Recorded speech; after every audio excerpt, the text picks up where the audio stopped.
Sometimes the greatest acts of kindness happen when we have the least to give. In the summer of 1883, along the dusty trails of Wyoming Territory, a broken-down cowboy named Samuel Sam Mackenzie was about to lose everything he'd worked for his entire life. But in that moment of complete desperation, he'd make a choice that would change not just his own fate, but the destiny of an entire family, and ignite a love story that would bridge two worlds. This is the true account of how one man's sacrifice of his last possession became the foundation of something far greater than he ever imagined. Before we jump back in, tell us where you're tuning in from. And if this story touches you, make sure you're subscribed, because tomorrow I've saved something extra special for you. The morning sun beat down mercilessly on the cracked earth as Sam Mackenzie stood in the shadow of the Sweetwater Cattle Company's main barn, watching his life dissolve before his eyes. The foreclosure notice in his weathered hands might as well have been his death certificate. 3 months behind on the ranch payments, cattle stolen by rustlers, and now this final blow. The bank was seizing everything. "You got until sunset, Mackenzie," growled Chester Hawthorne, the bank's collection agent, spitting tobacco juice into the dust. "Every head of cattle, every piece of equipment, and that sorry excuse for a ranch house. All of it belongs to First National now." Sam's jaw tightened as he watched Hawthorne's men beginning to round up his remaining cattle. 20 years of backbreaking work, 20 years of building something from nothing, and it was disappearing in a single afternoon. The irony wasn't lost on him. He'd survived Apache raids, blizzards that killed lesser men, and drought that lasted 3 seasons, only to be defeated by a piece of paper and a handful of stolen cows. "What about Thunderbolt?" Sam asked, nodding toward the magnificent black stallion grazing in the far pasture. The horse had been his father's before him, the only thing of value he had left in this world. Hawthorne consulted his ledger. "Running." A thick finger down the list. "Horse ain't mentioned in the collateral. Guess that makes him yours to keep." A cruel smile spread across his face. "Course, without land to graze him on, he won't do you much good." Sam folded the foreclosure notice and tucked it into his vest pocket. Thunderbolt was worth more than everything else combined. A purebred Mustang his father had captured and broken 15 years ago. The horse could run like the wind itself and had the intelligence of 3 ordinary animals. Any rancher from here to California would pay top dollar for such amount. But selling Thunderbolt would be like selling his own soul. As the afternoon wore on, Sam watched helplessly as his life's work was cataloged and carted away. The hands he'd employed for years avoided his eyes as they collected their final pay from Hawthorne's strongbox. Most of them had families to feed and couldn't afford loyalty over employment. Sam understood, but it didn't make the betrayal sting any less. By 4 o'clock, the ranch yard was nearly empty. The cattle were gone, the equipment loaded onto wagons, even the chickens had been crated up and hauled away. Sam sat on the porch steps of what had been his home since childhood, Thunderbolt's reins loose in his hands. The horse nuzzled his shoulder gently, as if sensing his master's despair.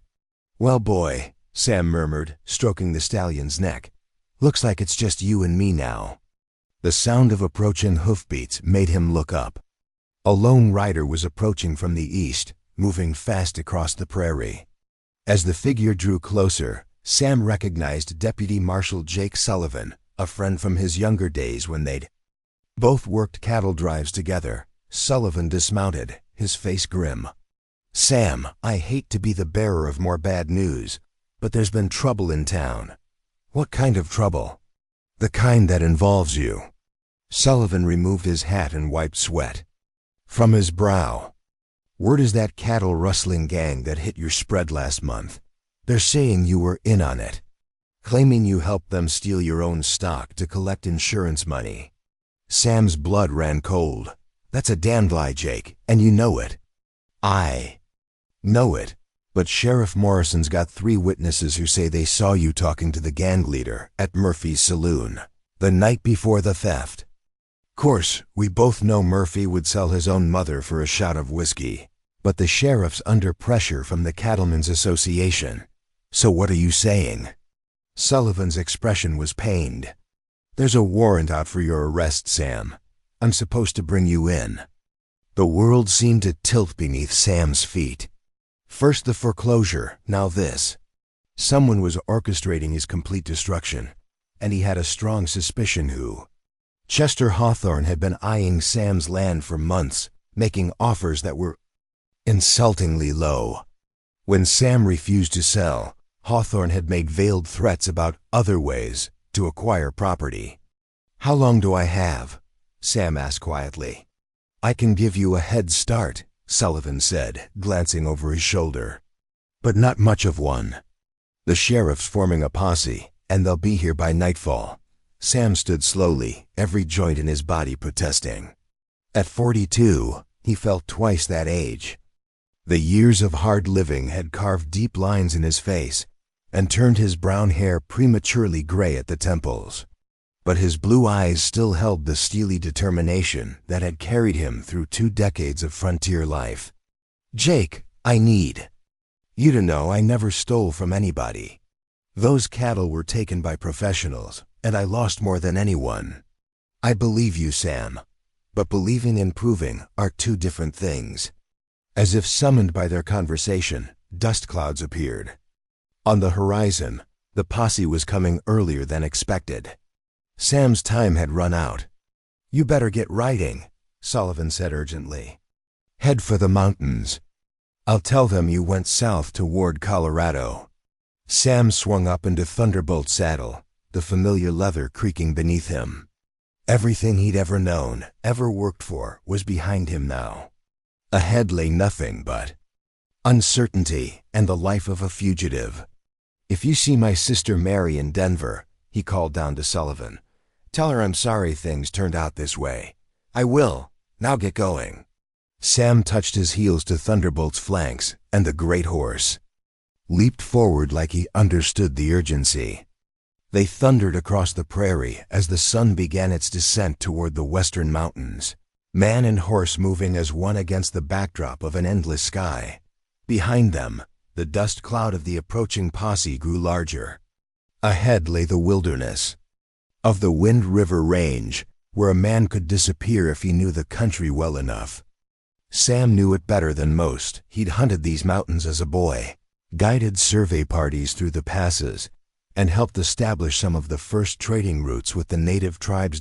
As Thunderbolt's hooves drummed against the hard-packed earth, Sam's mind raced through his options. He had maybe $20 in his pocket, no supplies, and winter was only a few months away. The mountains were beautiful but unforgiving, especially to a man traveling alone. But what choice did he have? Return to face charges for crimes he didn't commit? Watch himself be railroaded into prison while the real thieves counted their profits? At least in the wilderness he'd be free, even if that freedom came with the constant threat of starvation or exposure.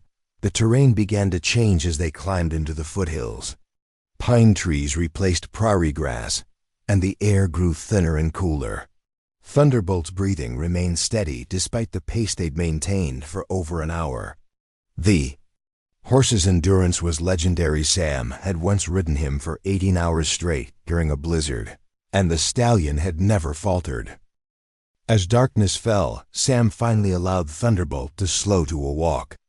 They were deep in the mountains now, following a game trail that wound between towering peaks. The stars appeared one by one in the clear mountain air, providing just enough light to continue moving. Sam made camp in a small clearing beside a stream, using his saddle as a pillow and his coat as a blanket. Thunderbolt grazed nearby, his ears constantly moving as he listened for sounds of pursuit. But the night remained peaceful, filled only with the gentle murmur of running water and the distant call of an owl. As Sam lay staring up at the star-filled sky, the full weight of his situation pressed down on him. He was a wanted man with nothing to his name except the horse beneath the stars and the clothes on his back. At 42, He was starting over from less than nothing. He was starting over as a fugitive. But somewhere in the depths of his despair, a small spark of determination flickered to life. He'd built something from nothing once before. Maybe, just maybe, he could do it again. The morning would bring new challenges, but it would also bring new possibilities. For now, though, all he could do was rest and trust in the loyalty of the one friend he had left, a black stallion who'd chosen to carry him into an uncertain future rather than abandon him to face it alone. Preparing and narrating this story took us a lot of time, so if you are enjoying it, subscribe to our channel. It means a lot to us. Now back to the story. The third morning in the mountains brought with it a sound that made Sam's blood freeze in his veins, the unmistakable crack of rifle fire echoing through the canyon below. He'd been following an old elk trail deeper into the Wind River wilderness, hoping to put more distance between himself and any pursuing lawmen. But gunshots meant people, and people meant potential trouble for a man with a price on his head. Thunderbolt's ears pricked forward, his nostrils flaring as he tested the wind. The stallion had sensed something before Sam heard the shot's horses, by the way his muscles tensed beneath the saddle. Sam guided him to a rocky outcropping, where they could observe the valley below without being seen. What he witnessed made his stomach turn. A family of Shoshone, a man, woman, and 3 children, were pinned down behind an overturned wagon in the middle of the valley floor. Their attackers, 5 white men on horseback, circled them like wolves, firing sporadically while shouting crude taunts. Even from this distance, Sam could see the terror on the children's faces as they huddled against their mother. "Come on out, Chief," one of the attackers bellowed, his voice carrying clearly in the thin mountain air. "We know you got them pelts hidden somewhere. Hand 'em over, and maybe we let your squaw and them half-breed kids live." The Shoshone man clearly they. Father raised his rifle and fired back, but Sam could tell he was running low on ammunition. The attackers had positioned themselves strategically, using the open terrain to their advantage while keeping the family trapped with nowhere to run. Sam recognized the leader of the attacking group immediately, and his jaw clenched with fury. Bart Crenshaw, notorious claim jumper and thief who'd been terrorizing the territory for months. The territorial authorities had been hunting him, but Crenshaw knew these mountains better than most and had evaded capture. Now here he was, attacking an innocent family for what appeared to be valuable fur pelts. "Should have minded your own business, Redskin," Crenshaw shouted as he reloaded his rifle. "Them beaver pelts belong to white men who know how to use 'em." Proper. Another volley of shots rang out, splintering the wood of the overturned wagon. One of the children, a girl who couldn't have been more than 8 years old, screamed in terror as a bullet whistled past her head. Her mother pulled her closer, shielding her with her own body. Sam's hands tightened on Thunderbolt's reins. Everything in his logical mind told him to turn around and ride away. He was a fugitive himself, wanted by the law, with no business involving himself in someone else's fight. Getting involved would only draw attention he couldn't afford, and possibly get him killed in the process. But watching those children cower in fear, while their parents faced overwhelming odds, stirred something deep in his chest, something that had nothing to do with logic and everything to do with basic human decency. "We could circle around," he murmured to Thunderbolt, as if the horse could provide counsel. "Pretend we never saw this." The stallion snorted and tossed his head, ears still pointed toward the violence below. Even the horse seemed to sense the wrongness of the situation. Another scream echoed up from the valley, this time from the mother as one of Crenshaw's men rode closer, his rifle aimed directly at the eldest child, a boy who looked to be about 12. The father was desperately trying to reload his rifle, but his hands were shaking from exhaustion and fear. "Last chance, Chief," Crenshaw called out. "Tell us where them pelts are buried, or I start shooting your kids one by one." That settled it. Sam had never been able to turn his back on children in danger, and he wasn't about to start now. Fugitive or not, he studied the terrain carefully, his mind automatically shifting into the tactical thinking that had kept him alive during his younger days as an army scout. Crenshaw's men were overconfident, spread out in a loose circle around the wagon. They weren't watching their backs, assuming no one else was around for miles. The key would be speed and surprise. If Sam could scatter their horses, and even the odds, the Shoshone father might have a fighting chance. It was risky. 5 against 1 were terrible odds, even for an experienced gunfighter, but it was better than watching innocent children die. Sam checked his weapons, a Colt .45 on his hip with 5 rounds remaining, and his father's old Winchester rifle with 8 bullets in the magazine. Not much ammunition for a firefight, but it would have to do. "All right, Thunderbolt," he whispered, patting the stallion's neck. "One more time into the breach." He guided the horse along the ridge, using the rocky terrain for cover as he worked his way around to the attacker's blind side. The slope was treacherous, loose shale and boulders making each step dangerous, but Thunderbolt navigated it with the sure-footedness of a mountain goat.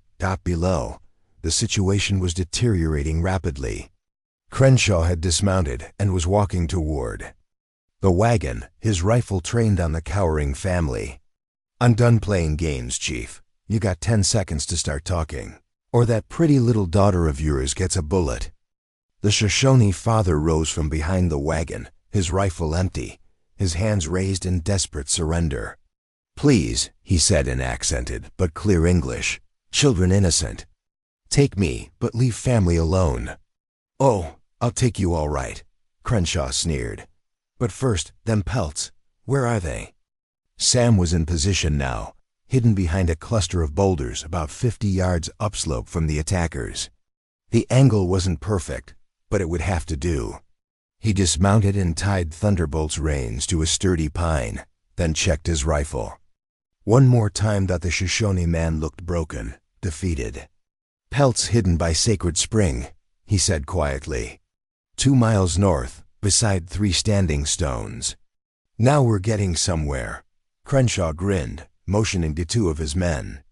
"Morrison, take Davis and go check it out. Rest of us will keep an eye on our red friends here." This was Sam's chance. With 2 of the attackers leaving, the odds had just improved slightly. He raised his Winchester, sighting carefully on Crenshaw's center mass. At this range, he couldn't afford to miss. The crack of his rifle split the morning air like thunder. Crenshaw spun and dropped, clutching his shoulder as blood seeped between his fingers. The other 3 attackers whirled around in confusion, trying to locate the source of the shot. "What the hell?" one of them started to shout, but Sam's second shot cut him off as the bullet shattered his rifle stock, sending splinters flying. "Sniper on the ridge!" Another man yelled, pointing vaguely in Sam's direction, but Sam was already moving, using the rocky terrain for cover as he worked his way to a new position.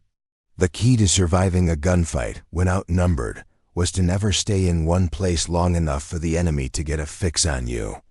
The Shoshone father, realizing what was happening, grabbed his children and started moving them toward better cover behind a large boulder. His wife helped shepherd the younger ones while keeping low to avoid any stray bullets. Crenshaw was back on his feet now, his left arm hanging useless but his right hand still gripping his pistol. "Find that son of a bitch," he roared to his remaining men. "He's up there somewhere." Sam's third shot took out one of the attacker's horses, sending the animal rearing and throwing its rider hard to the ground. The man didn't get back up, but now the remaining 2 men had spotted his muzzle flash and were directing concentrated fire at his position. Bullets whined off the rocks around him, sending sharp fragments of stone flying. One piece caught him across the cheek, leaving a burning line of pain. He was pinned down now, unable to move without exposing himself to return fire. Worse, he could hear the 2 men Crenshaw had sent to find the pelts returning at a gallop. In another minute, he'd be facing 4 armed men again and his ammunition. was running dangerously low. The Shoshone father seemed to understand the situation as well. Despite the ongoing gunfire, he was working his way around the boulder, apparently trying to retrieve a weapon from one of the fallen attackers. It was incredibly brave but also incredibly dangerous. Sam made a decision that went against every tactical instinct he possessed. Standing up from cover, he charged down the slope toward the valley floor, firing as he ran. It was a desperate gambit, trading stealth for speed, hoping to close the distance before the attackers could bring their superior numbers to bear. His fourth shot caught one of the men in the leg, dropping him writhing to the ground. His fifth went wide, but it was close enough to make the last standing attacker dive for cover behind his horse. But now Sam was in the open, his rifle empty, with only his pistol and 5 rounds remaining. Crenshaw, despite his wounded shoulder, was raising his gun with a malicious grin. "Well, well," Crenshaw called out, his voice tight with pain but triumphant. "If it ain't the helpful stranger, you just made the biggest mistake of your life, mister." The sound of approaching hoofbeats grew louder as the 2 men sent to find the pelts crested the rise and started down into the valley.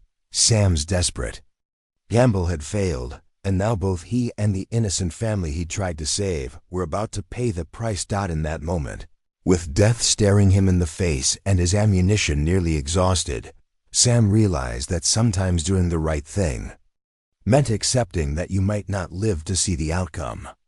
But at least he'd die knowing he'd tried to protect children who couldn't protect themselves. That had to be enough. The thundering of hoofbeats filled the valley as Crenshaw's 2 men crested the ridge, their rifles gleaming in the morning sun. Sam crouched behind the meager cover of a fallen log, his Colt .45 heavy in his hand. 5 bullets against 4 armed men. The mathematics of survival had never looked bleaker. But just as Crenshaw raised his pistol for the killing shot, a sound unlike anything Sam had ever heard pierced the mountain air. It was a war cry, ancient and primal, echoing off the canyon walls with such force that it seemed to shake the very stones loose from the peaks above. From the opposite ridge, a line of Shoshone warriors appeared as if materialized from the morning mist itself. There had to be at least 20 of them, mounted on painted ponies, their faces marked with traditional war paint. At their head rode a figure that commanded immediate attention, a man in his 50s with silver-streaked braids and the bearing of someone accustomed to absolute authority. Chief Running Bear. Sam had heard stories about the legendary Shoshone leader throughout the territory, a man who'd negotiated treaties with 3 different territorial governors, who'd kept his people free when other tribes had been forced onto reservations, who commanded respect from white and native alike through sheer force of character and tactical brilliance. The chief's arrival changed everything in an instant. Crenshaw's men froze, like deer caught in an open meadow, their weapons suddenly feeling inadequate against the overwhelming force descending upon them. The 2 who'd been returning from their search for the pelts wheeled their horses around, clearly calculating whether they could escape back over the ridge. "Nobody moves." Chief Running Bear's voice boomed across the valley in perfect English, carrying the authority of a man who'd led warriors into battle against the U.S. cavalry and lived to tell the tale. "Drop your weapons now, or my warriors will collect them from your corpses." Crenshaw, despite his wounded shoulder and the blood seeping through his shirt, wasn't ready to surrender. "This ain't your fight, Chief," he shouted back, his voice cracking with desperate bravado. "These people stole them pelts from white trappers. We're just taking back what's ours."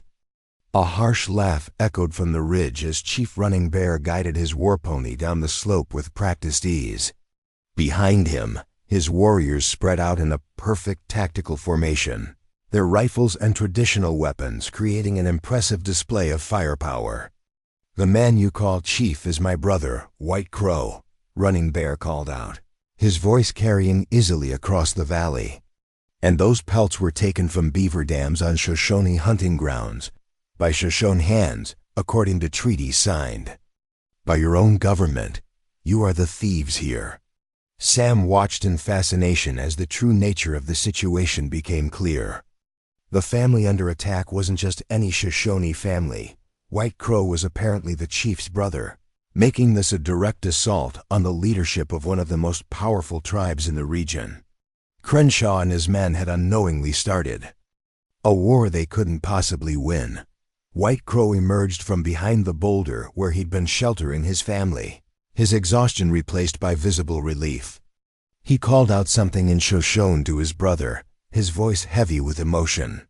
Running Bear's stern expression softened momentarily as he saw his brother's wife and children were unharmed, but the family reunion would have to wait. Crenshaw was growing more desperate by the minute, and desperate men made dangerous decisions. "I don't care if he's your brother or your grandmother," Crenshaw snarled, swinging his pistol toward the nearest child, the 8-year-old girl who'd been crying earlier. "One more step and I start shooting kids." The threat sent a visible ripple of anger through the Shoshone warriors. Several of them raised their rifles, but Chief Running Bear held up a hand to stop them. The calculation was terrible, but simple even. If they killed Crenshaw instantly, his dying finger might still pull the trigger. That's when Sam made the most important decision of his life. Rising from behind the fallen log, he didn't aim his pistol at Crenshaw. Instead, he tossed it aside and raised his empty hands. "Crenshaw!" he called out, his voice steady despite the adrenaline coursing through his veins. "You want hostages? Take me instead." Every eye in the valley turned to him. Crenshaw's men looked confused by this new development. The Shoshone warriors watched with the stillness of predators waiting for their moment to strike. But it was Chief Running Bear's gaze that Sam felt most intensely, measuring, evaluating, trying to understand why a white stranger would risk his life for a native family. "And who the hell are you supposed to be?" Crenshaw demanded, though. Sam noticed he hadn't lowered his gun from the child. "Name's Sam Mackenzie, and I figure one full-grown man is worth more to you than a little girl who can't even fight back." Crenshaw's eyes narrowed as he considered the offer. Sam could see the wheels turning in the outlaw's mind. A man might be useful as a human shield during an escape attempt, whereas harming a child would only enrage the Shoshone warriors beyond any hope of negotiation. "Sam Mackenzie," Crenshaw repeated slowly, and then his face lit up with cruel recognition. "Well, I'll be damned. You're that rancher they got the warrant out for. The one who supposedly helped rustle his own cattle." Sam's blood ran cold. His reputation had preceded him even into this remote wilderness. But he forced himself to keep his voice level. "Doesn't matter what I'm accused of. What matters is you've got a choice to make." "Oh, I got choices all right," Crenshaw grinned, clearly enjoying this turn of events. "I could shoot this pretty little girl and watch her daddy go crazy. Or I could take in a wanted man and collect the bounty money on top of them pelts." The standoff stretched on, tension building like a thunderstorm gathering strength. Sam could feel Chief Running Bear's eyes on him, could sense the Shoshone leader trying to piece together why a fugitive cowboy would insert himself into tribal business. Finally, Crenshaw made his decision. "All right, Mackenzie. Walk over here. Real slow, hands where I can see them. You try anything heroic, and I put a bullet in that kid anyway." Sam began walking forward, each step deliberate and measured. The valley floor crunched under his boots, the sound unnaturally loud in the tense silence. Behind him, he could hear Thunderbolt whinnying from up on the ridge where he'd tied the stallion, as if the horse sensed his master walking into mortal danger. But as Sam drew closer to Crenshaw, something unexpected happened. The 8-year-old girl, the one Crenshaw had been threatening, suddenly looked up at Sam with eyes far too old and wise for her young face. And in those dark eyes Sam saw not fear, but a fierce intelligence that reminded him of someone. "Brave man," she whispered in careful English, so quietly that only Sam could hear. "Grandfather will remember. Grandfather." Sam's mind raced as the implications hit him. If Chief Running Bear was her grandfather, that made this child not just any Shoshone girl, but potential tribal royalty. The daughter of the chief's son or daughter, someone whose bloodline carried the future leadership of the tribe. No wonder Running Bear had appeared so quickly with so many warriors. This wasn't just a family under attack, it was the next generation of Shoshone leadership. Sam was now within arm's reach of Crenshaw, close enough to smell the whiskey on the outlaw's breath and see the madness lurking behind his eyes. This close, he could also see that Crenshaw's shoulder wound was worse than it had initially appeared. Blood had soaked through his shirt and was dripping steadily onto the ground. The man was operating on pure spite and adrenaline now. "Turn around," Crenshaw ordered, pressing his pistol against Sam's back. "You're gonna be my ticket out of this valley." But as Sam began to turn, the little girl did something that changed everything. Moving with the quick grace of a child raised in the wilderness, she suddenly rolled away from Crenshaw and called out a single word in Shoshone.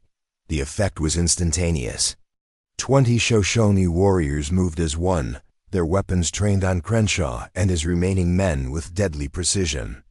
But more importantly, White Crow, who had been slowly working his way around the boulder during the standoff, was now in position behind the outlaws.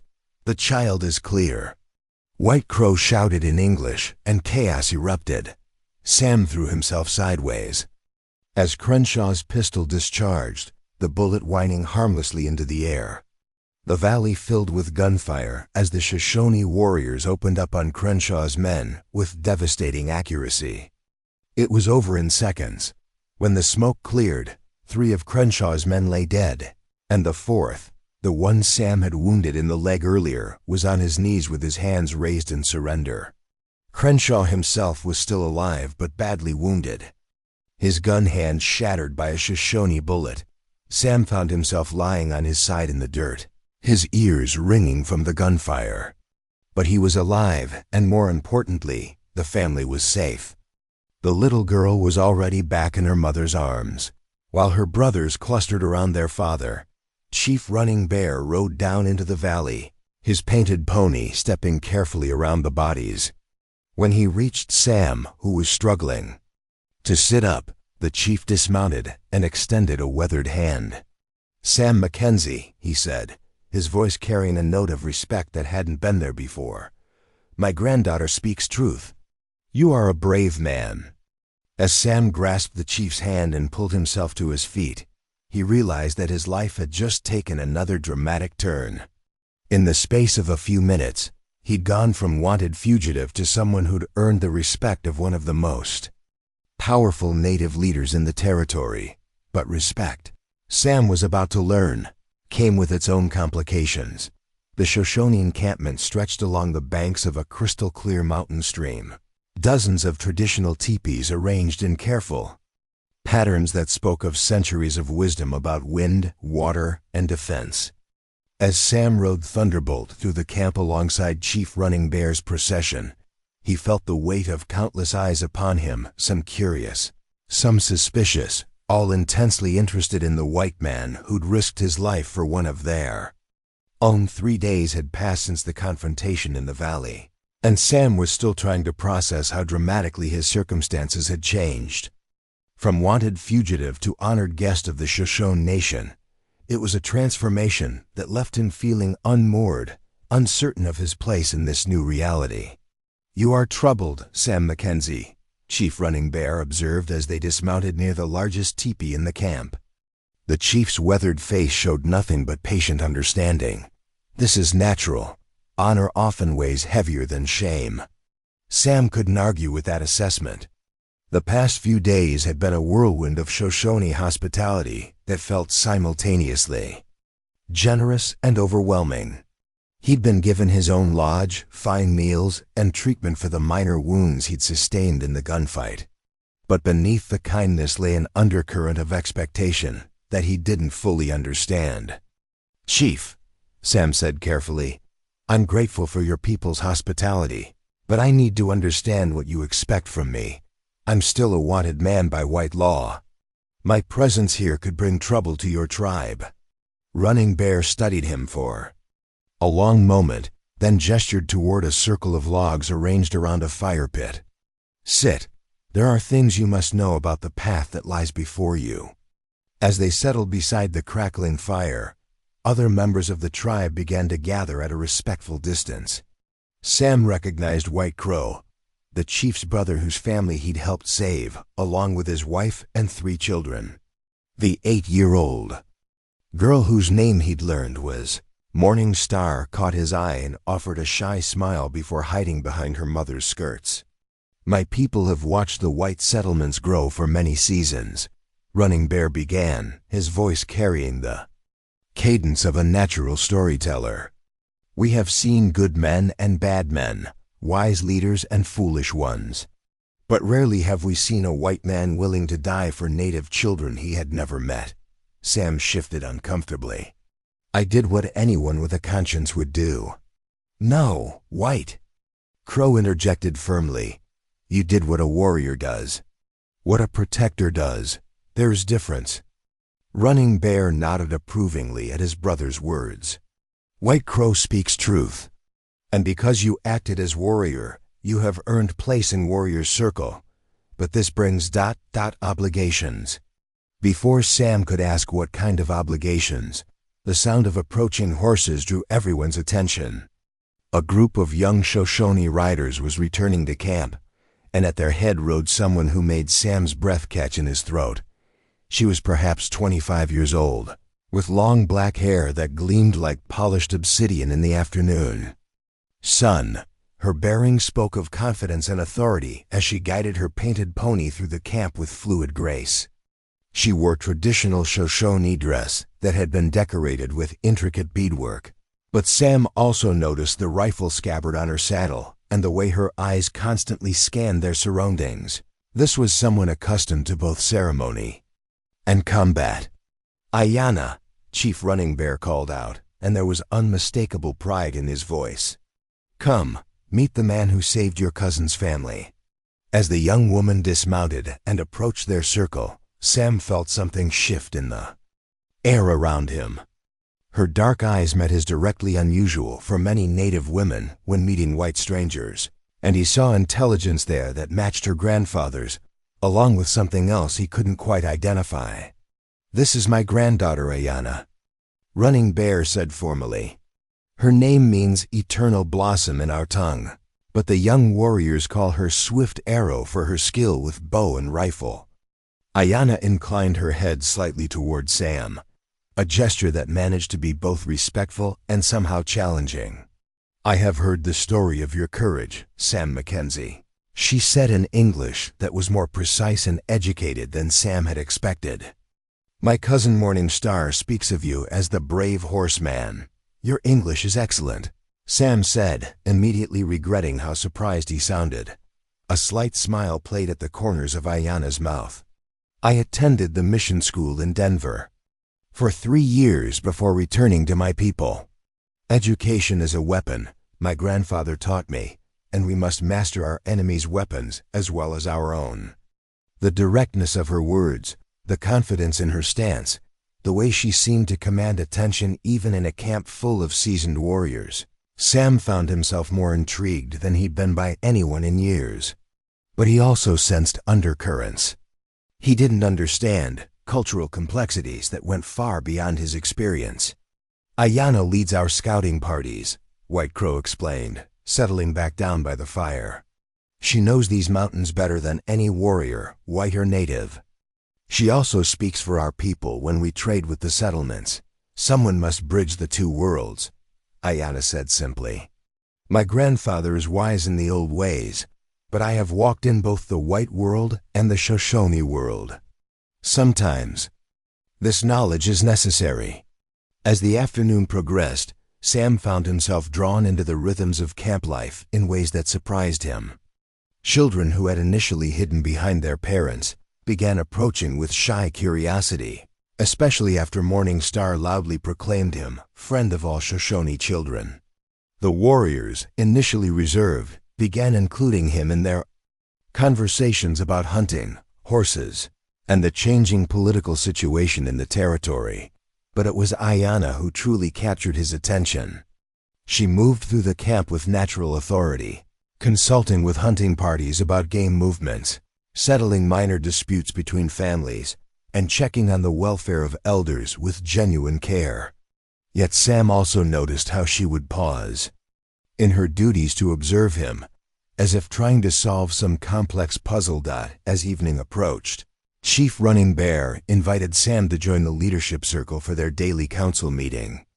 It was an honor rarely extended to outsiders, and Sam felt the weight of responsibility as he took his place among the gathered men and women who guided the tribe's decisions. "We face difficult choices in the coming months," Running Bear began. Without preamble, "The territorial government presses us to move to the reservation. They promise food, supplies, protection. But we know the truth of reservations from our brothers who have been forced there." An older warrior named Gray Eagle spoke up, his voice heavy with concern. "The hunting grows more difficult each season. White settlers take more land, drive away the game. Young families struggle to feed their children. And yet," another voice added, "the reservation is a cage with no horizon. Our children would grow up as prisoners in their own land."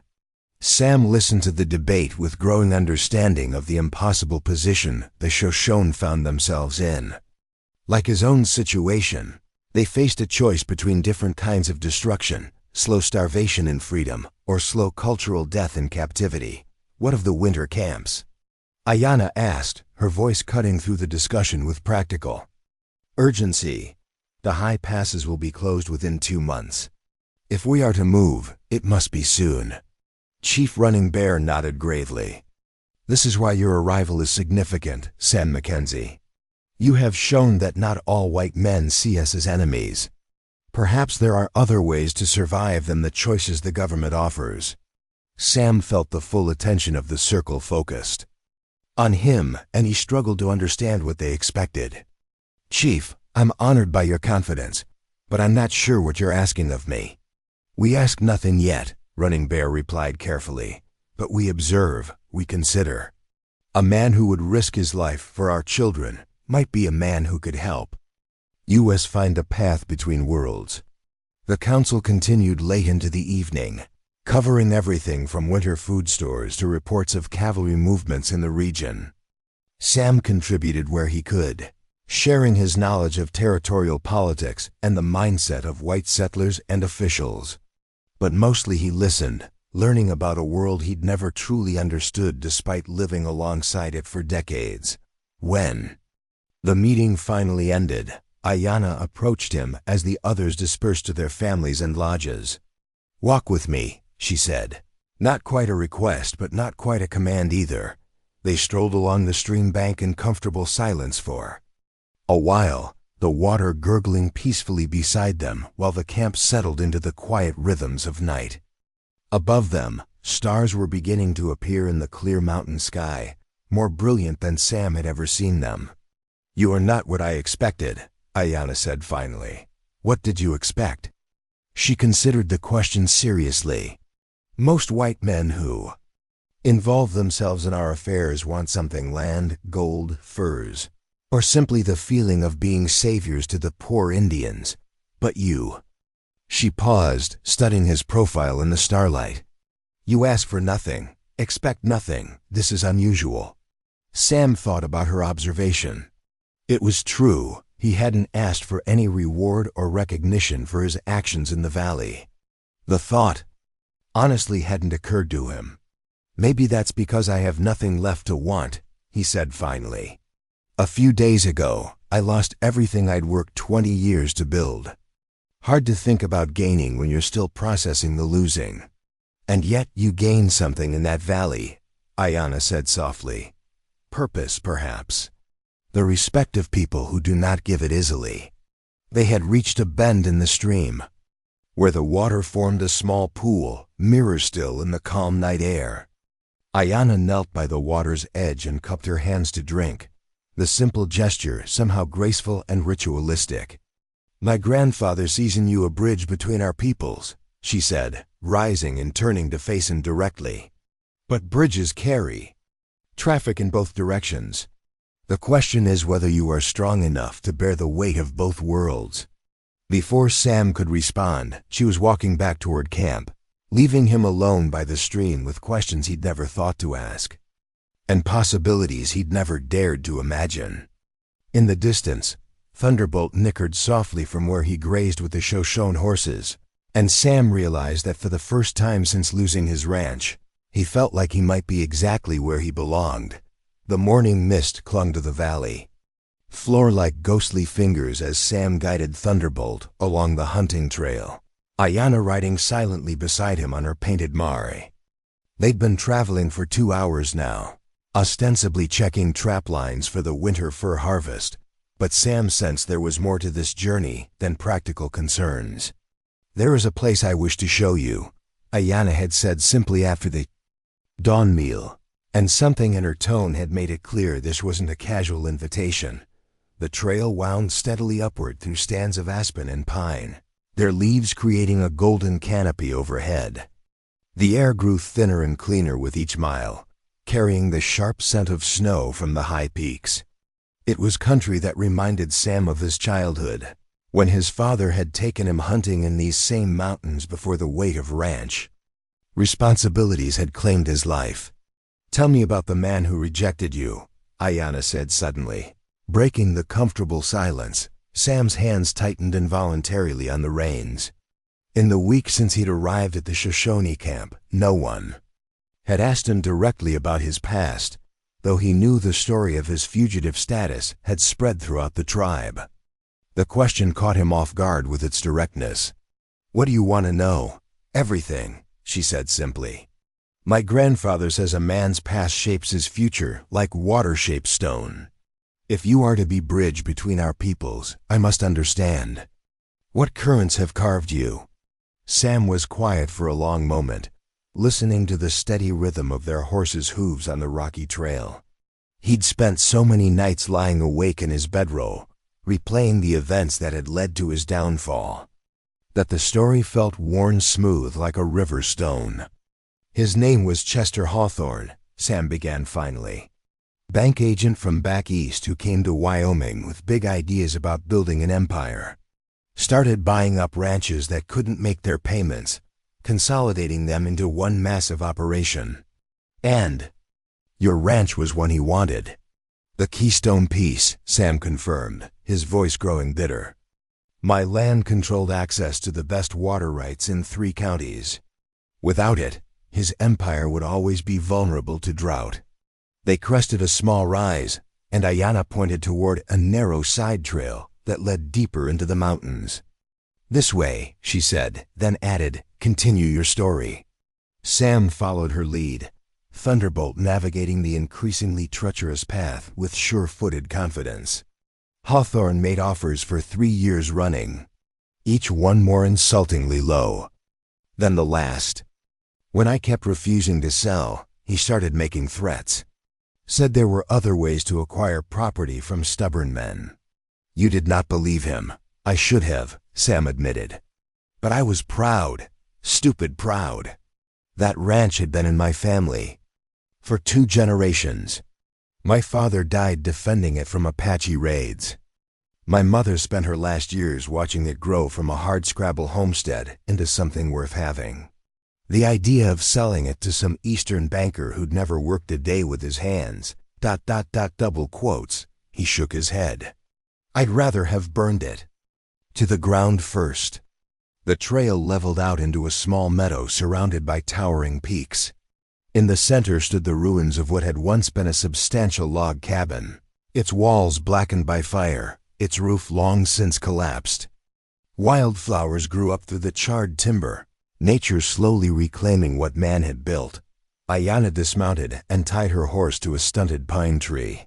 "This was my family's winter lodge," she said quietly, "before the soldiers came." Sam climbed down from Thunderbolt, suddenly understanding why she'd brought him here. This wasn't just a hunting trip, it was an exchange of trust. a sharing of painful memories that bound people together more surely than any formal alliance. "How long ago?" he asked gently. "7 winters," she replied, walking slowly toward the ruins. "I was 18, away at the mission school in Denver, learning the white man's ways so I could help my people navigate the new world that was coming, whether we wanted it or not." She knelt beside what had once been the doorway, her fingers tracing patterns in the ash-darkened soil. "My parents, my younger brother, and my grandmother were spending the cold months here, as our family had done for generations. It was isolated, peaceful. They thought they were safe." Sam waited, recognizing the careful way she was constructing her story, the same deliberate pacing he'd used when talking about his own losses. "A patrol of cavalry soldiers found them in late January," Ayanna continued, her voice steady but tight with controlled emotion. "The official report said they were harboring renegade warriors who had raided a supply wagon. It was a lie. My family had been peaceful, trading fairly with white settlers, even helping lost travelers find their way to safety." What really happened? Ayanna stood and walked to where the cabin's main room had been, her moccasined feet silent on the forest floor. The patrol leader was a lieutenant named Marcus Webb. He had gambling debts in Denver, owed money to men who would kill him if he didn't pay. But he'd heard stories about native families hiding gold and silver earned from fur trading. Sam felt his stomach tighten as he began to understand where the story was leading. "Webb thought my family was wealthy because of the fine beadwork on my grandmother's clothes, the quality of their horses, the silver ornaments my father wore for ceremonies. He demanded they tell him where their treasure was hidden." She turned to face Sam, and he saw old pain flickering in her dark eyes. "When they truthfully said there was no treasure, that they were not wealthy, he became angry." "Jesus," Sam breathed. He ordered his men to search the lodge, to tear apart everything my family owned. When they found nothing of value except what was needed for survival, Webb accused them of lying. Said he would teach all Indians the price of deceiving white soldiers. Ayanna walked to the far corner of the ruins, where a small pile of stones marked what had once been a root cellar. "My parents and grandmother were shot trying to protect my 10-year-old brother. Thomas ran into the forest, but Webb's men hunted him down like an animal." The silence that followed was heavy with the weight of old grief. Sam had heard stories of such massacres, but always secondhand, always at a distance that made them feel almost mythical. Standing here in the ruins of Ayanna's family home, the reality of it hit him like a physical blow. "The soldiers burned the lodge to hide the evidence," she continued. "Told their commanding officer that they'd been attacked by renegades and fought back in self-defense. Webb got a commendation for his bravery and a promotion to captain. How do you know all this?" For the first time since beginning her story, Ayanna's composure cracked slightly. "Because one of the soldiers, a young private named Daniel Morrison, couldn't live with what they'd done. 3 months later, he deserted and came to the main camp. Told my grandfather everything before putting his own rifle to his head." Sam closed his eyes, trying to process the magnitude of the injustice.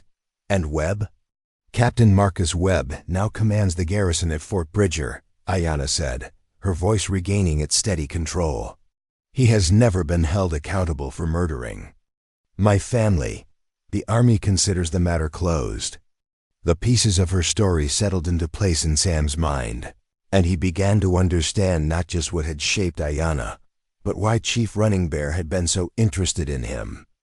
A white man who would risk his life for native children was rare enough, but a white man who understood betrayal and injustice from his own experience, that was something the tribe could work with.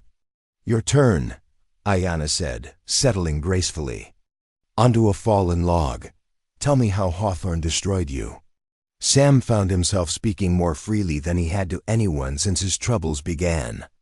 He told her about the rustlers who had stolen his cattlemen he was now certain had been hired by Hawthorne.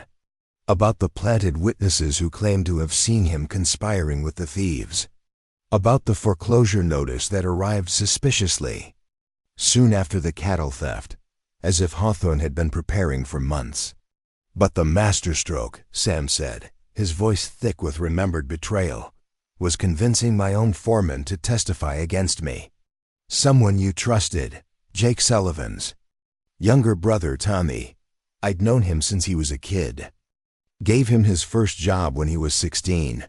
Helped him learn the business, treated him like family. Sam's hands clenched into fists. Hawthorne offered him enough money to buy his own spread, plus a guarantee that he'd get to manage all the consolidated ranches. All Tommy had to do was swear he'd seen me meeting with the rustlers, and he did it. Signed a sworn statement that he'd watched me hand over a map of the ranch, showing where the cattle were kept and when the hands would be away from the herds. It was all lies, but it was exactly what the sheriff needed to issue the warrant. Ayanna nodded slowly, her dark eyes reflecting understanding. So you learned, as my people have learned, that there are white men who will do anything for money and power, even betray those who showed them kindness. The thing that burns me most, Sam continued, is that I really believed Tommy cared about the ranch, about doing honest work. I was going to leave him half the operation in my will. Figured he'd earned it. He laughed bitterly. Turns out he was just waiting for a better offer. They sat in contemplative silence for a while, surrounded by the ruins of Ayanna's childhood and the weight of their shared understanding of betrayal. A red-tailed hawk circled overhead, its cry echoing off the surrounding peaks. "Why did you bring me here?" Sam asked finally. Ayanna stood and walked to where her painted mare was grazing, running her hands along the animal's neck with obvious affection. "Because grief shared is grief lessened, and understanding shared is understanding deepened. You needed to know why I do not trust easily. And I needed to know if your wounds were like mine, deep enough to create wisdom, but not so deep as to create hatred. And your conclusion?" She turned to face him, and for the first time since he'd met her, Sam saw something vulnerable in her expression. That perhaps two people who have lost everything might be able to build something new together. Something stronger than what they had before. The words hung in the mountain air between them, heavy with possibility and risk. Sam felt something shift in his chest, a loosening of the tight knot of anger and loss he'd carried since losing his ranch. For the first time in months, he allowed himself to imagine a future that might hold more than mere survival. But as they mounted their horses for the ride back to camp, Sam couldn't shake the feeling that sharing their stories had done more than create understanding between them. It had also revealed just how dangerous their enemies were, and how much they both had left to lose. The first sign of trouble came with the sunrise, a thin column of smoke rising from the southern ridge where no smoke should have been. Ayanna spotted it first, her sharp eyes catching the anomaly as she emerged from her family's lodge to check on the horse herds. Within minutes, the entire Shoshone camp was buzzing with controlled urgency. "Cavalry patrol," reported Swift Elk, one of the young scouts who'd been posted on the high peaks. He'd ridden hard through the night, his horse lathered with sweat and his own face streaked with dust. 2 companies, maybe 60 men. There. Moving this way deliberately, not just passing through. Chief Running Bear received the report with the calm demeanor of a man who'd faced such threats many times before. But Sam could see the tension in the set of his shoulders. This wasn't a routine patrol. 2 full companies meant serious business. "How far?" the chief asked. "Half a day's ride, maybe less if they push hard," Swift Elk replied. "But Chief, there's something else. They're flying a flag of truce, but they've got howitzers with them, mountain guns on pack mules." A murmur of concern rippled through the gathered tribal leaders. Artillery meant this wasn't intended as a negotiation. It was a show of overwhelming force designed to intimidate the Shoshone into submission. Sam felt his blood run cold as the implications sank in. His presence in the camp had been noted by the territorial authorities, and now they were coming to collect him. But they weren't just sending a sheriff's posse. They were bringing enough firepower to level the entire encampment if necessary. "This is about me," he said quietly to Chief Running Bear. "They're coming for the bounty on my head, and they don't care who gets hurt in the process." But Running Bear shook his head slowly. "No, Sam Mackenzie. This runs deeper than your troubles, though they may be part of it. We have been expecting this day for many moons." Ayanna appeared at Sam's side, her face grim with understanding. "Fort Bridger has been pressuring all the free tribes to relocate to the reservation before winter. My grandfather has been delaying, hoping to negotiate better terms, but patience grows thin in Washington. And now they have excuse for force," White Crow added, joining their circle. "Harboring wanted fugitive gives them reason to say we are hostile, uncooperative." The pieces fell into place in Sam's mind with sickening clarity. Chester Hawthorne hadn't just destroyed his ranch and his reputation. He'd arranged for Sam to become a weapon against the Shoshone people. Whether Sam stayed or fled, the tribe would pay the price. "I have to leave," Sam said firmly. "Right now, before they get here. If I'm gone when they arrive, you can honestly say you haven't seen me. And where will you go?" Ayanna demanded, her dark eyes flashing with anger. "Into the mountains with winter coming? They will hunt you like an animal, and when they catch you, they will say the Shoshone helped you escape. Either way, my people suffer." Chief Running Bear raised his hand for silence, and the arguing voices stilled. "There is another way," he said thoughtfully. "But it requires courage from all of us, and trust in each other that goes beyond the bonds we have already formed." Before he could elaborate, another scout arrived at full gallop, his horse's flanks heaving. "Chief, there are more soldiers coming. From the north another company, moving to block the mountain passes. And from the east, supply wagons with enough provisions for a long siege." The strategic picture was becoming clear, and it was worse than anyone had imagined. This wasn't just a show of force or an attempt to arrest Sam. It was a carefully coordinated military operation designed to trap the entire Shoshone band between converging columns of troops. "How many total?" Running Bear asked. "Near 200 soldiers, plus artillery and supply trains, enough to fight a war." A grim silence fell over the group. Even with every warrior in the tribe fighting, they could field perhaps 50 men, and they would be armed mostly with rifles and traditional weapons against military discipline and cannon fire. The mathematics of such a battle were brutally simple. "There is something else you should know," the scout continued, his voice dropping low. "The officer commanding the operation, it's Captain Marcus Webb from Fort Bridger." Ayanna went rigid beside Sam, her hands clenching into fists. The name hit the gathered leaders like a physical blow. They all knew the story of what Webb had done to her family. "Now we see the true shape of this trap," Running Bear said quietly. "Webb uses Sam Mackenzie's warrant as excuse, but his real purpose is to force us onto the reservation. And if we resist ... double quotes, he didn't need to finish the sentence. Everyone present understood that Webb would be all too happy to add another massacre to his record. "What's the other way you mentioned?" Sam asked urgently. Time was running out, and they needed to make a decision before the military noose tightened completely. Running Bear looked around the circle of tribal leaders, reading their faces with the skill of a man who'd led through countless crises. "We give them what they think they want, but not in the way they expect. Sam Mackenzie, would you be willing to surrender yourself to Captain Webb?" "Grandfather, no." Ayanna protested immediately. "Webb will kill him regardless of what the warrant says. You know this man has no honor." "I know," Running Bear replied calmly. "Which is why Sam will not surrender alone, and why his surrender will not be permanent." Sam felt a chill that had nothing to do with the morning air. "What exactly are you proposing?" "You will ride out under a flag of truce, accompanied by myself and 6 warriors.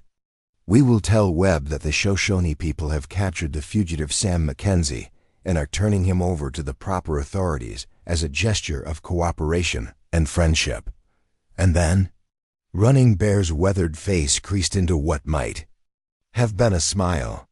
Then we trust in the courage and wisdom of a young woman who knows both the white world and our world, and who has more reason than anyone to see Marcus Webb face justice. All eyes turned to Ayanna, who was staring at her grandfather with a mixture of understanding and horror. "You want me to go to Fort Bridger," she said slowly, "to testify against Webb for what he did to my family." "The territorial governor has been asking for peace talks," Running Bear confirmed.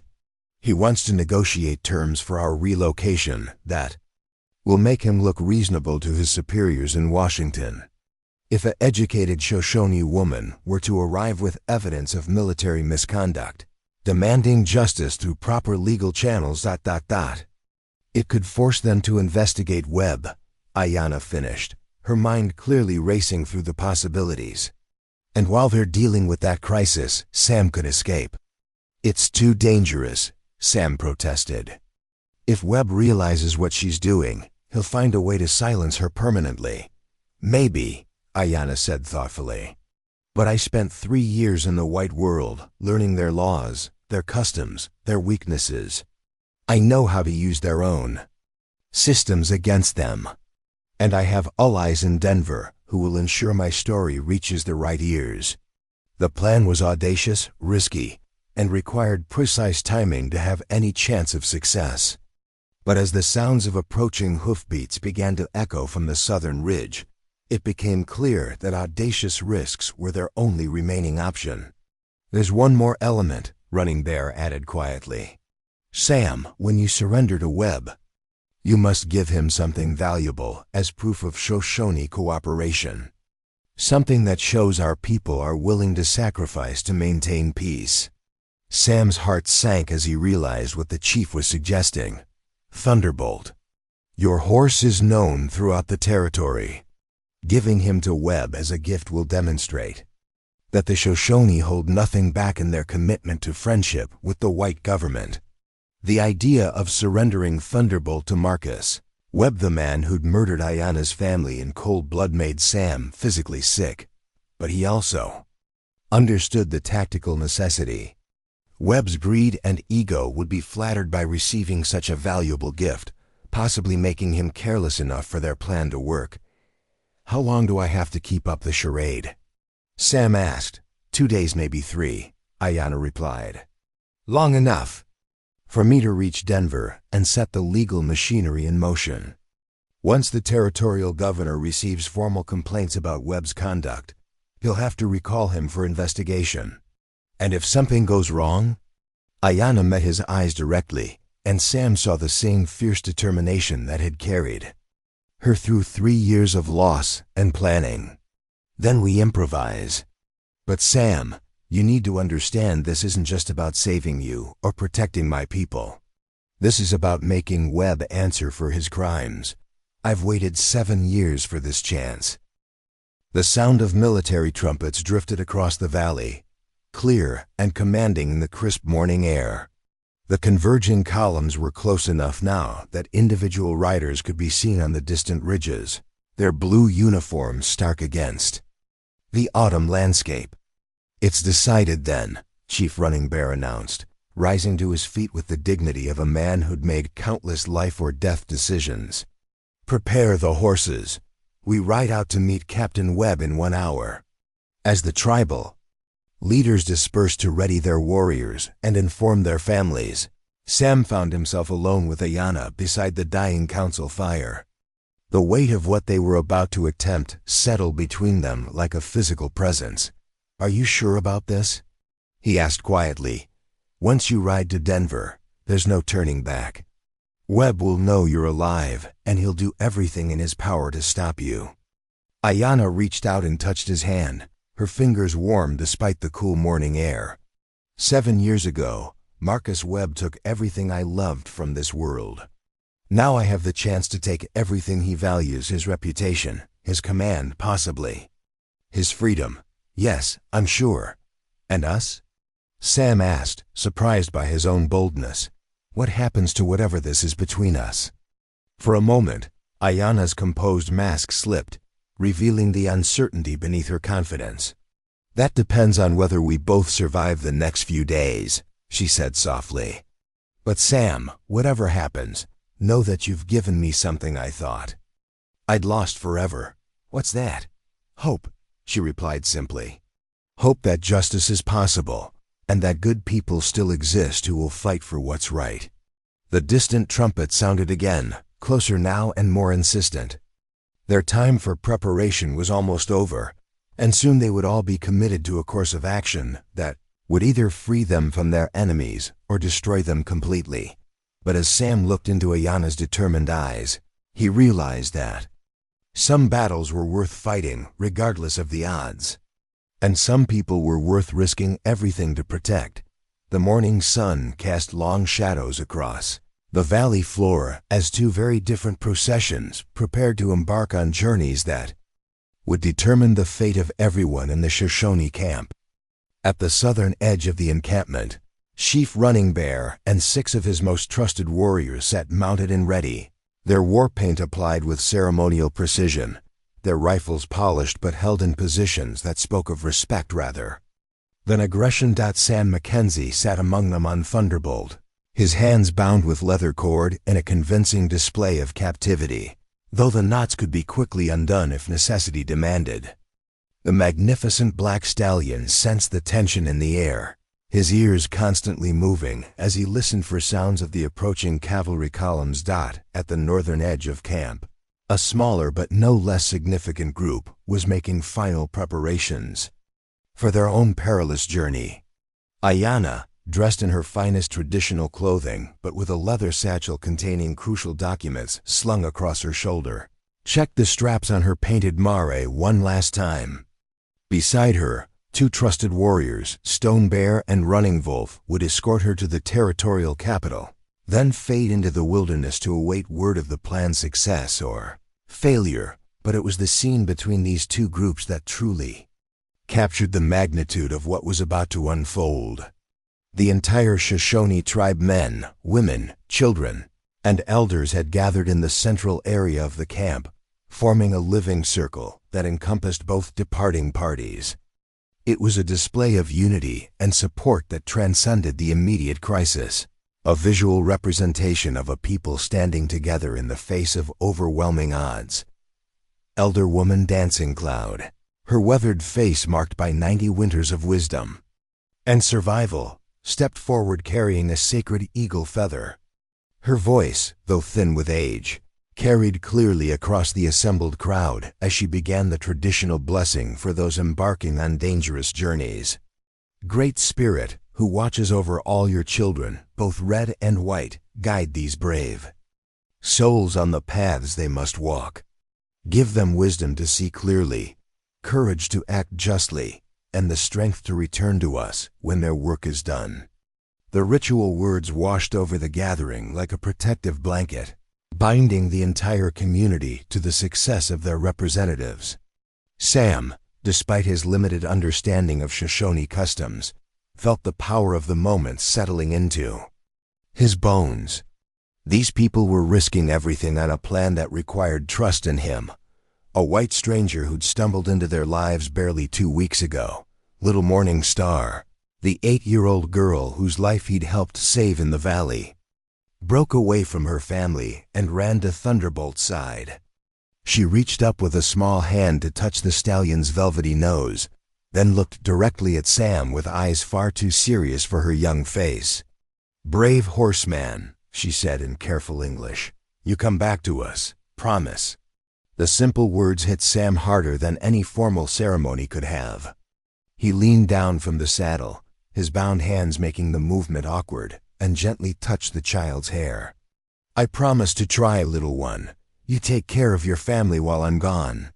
She nodded solemnly, then pressed something into his hand, a small carving of a horse, crude but lovingly made, that he recognized as the work of her brother. "For good medicine," she whispered. Across the circle, Ayana was receiving her own farewell blessings. Her cousin White Crow embraced her tightly, whispering words in their native tongue that made her eyes glisten with unshed tears. His wife placed a protective amulet around Ayana's neck, while the children clustered around her legs like they were afraid she might disappear if they let go. But it was the moment when Ayana's eyes met Sam's across the gathered crowd that truly crystallized the emotion of their parting.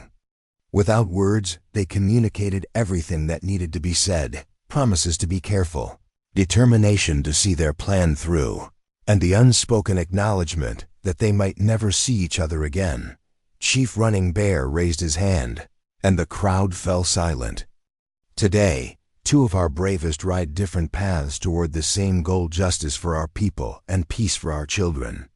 The white man Sam Mackenzie goes to face our enemies with courage equal to any warrior. My granddaughter Ayana carries our hopes to the halls of white power, where her words may accomplish what our weapons cannot. He paused, his weathered gaze sweeping over the assembled faces. But they do not ride alone.